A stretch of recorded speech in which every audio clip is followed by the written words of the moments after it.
బిందు madam గారు అయితే అరుణ madam గారు అయితే నిజంగా నేను ఎక్కడికన్నా కాలేజెస్కి ఎక్కడికన్నా ఈవెంట్స్ చేసుకున్నప్పుడు 2-3 టైమ్స్ తిరగాల్సి వచ్చేది.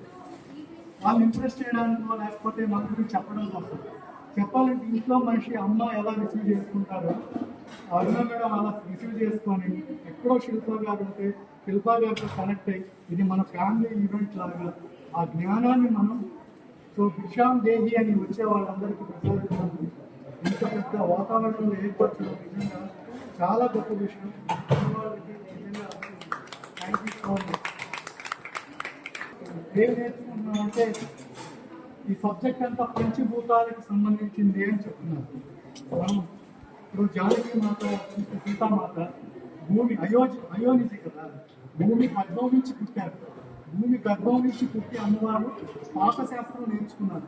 అమ్మవారు అక్కడే ఎందుకు పుట్టాల్సి వచ్చింది అంటే అక్కడ ఆ పాకానికి కావాల్సిన ద్రవ్యాలన్నీ జనక మహారాజు ఒక ఋషిలాగా ఒక మహర్షిలాగా అక్కడ పండిస్తున్నాడు కాబట్టి రైతులాగా రాజులైనా కూడా రైతులాగా పండిస్తున్నాడు కాబట్టి అమ్మవారు అక్కడ జన్మ తీసుకొని పాకశాస్త్రాన్ని రచించి ఇన్ని వంటకాలను మనకి ఇస్తే మనం ఏయో వ్యామోహాల్లో పడి ఆరోగ్యానికి మన ఆహారాన్ని అన్నీ మర్చిపోయి మళ్ళీ భగవంతుడు ఇలాగా ఏదో ఒక రూపంలో పంపించి మనం మర్చిపోయిన వంటకాలన్నీ మన ఆరోగ్య భద్రతని మనం తినేది యద్భావం తద్భావతే అంటారు కదా, మనం ఏది ఆలోచిస్తామో అదే చేస్తాం, మనం ఏది తీసుకుంటామో అదే ఇస్తాం.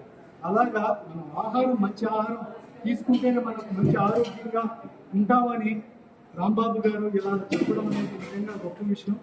దాదాపు కొన్ని సంవత్సరాలుగా 15 సంవత్సరాలుగా 1000కి పైగా వంటకాలు వాళ్ళ అమ్మమ్మ గారి ఇన్స్పిరేషన్గా తీసుకొని దాదాపు చెప్పాలంటే ఈ సృష్టిలో అమ్మలు మీకు ఆ బాధ తెలియకపోతే, మీరు ఈ సృష్టిని చేంజ్ చేయకపోతే ఈ భూమి తల్లి బాధ కానీ ఈ ఆరోగ్యం బాధ కానీ ప్రపంచానికే తెలియదు.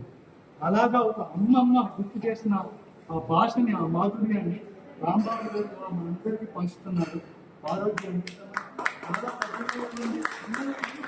18,000 కుటుంబాలకి ఆంధ్రప్రదేశ్లోని 18,000 కుటుంబాలను చక్కదిద్దాడు. అది సామాన్యమైన విషయం కాదు, ఒక మనిషి తలుచుకుంటే చేసే విషయం కాదు, ఒక ఋషులు రాగా యజ్ఞంగా చేస్తేనే జరిగే విషయం అసలు. ఇందుకు తిరుపతి మహానగరం వచ్చి ఆ గోవిందుడు పాదాలు చెందుతారు. అది పద్మావతి అమ్మవారి చెప్పాలంటే పొత్తిళ్ళలో ఇంతమంది జ్ఞానం ఇచ్చినందుకు మీకు చాలా కృతజ్ఞతలు.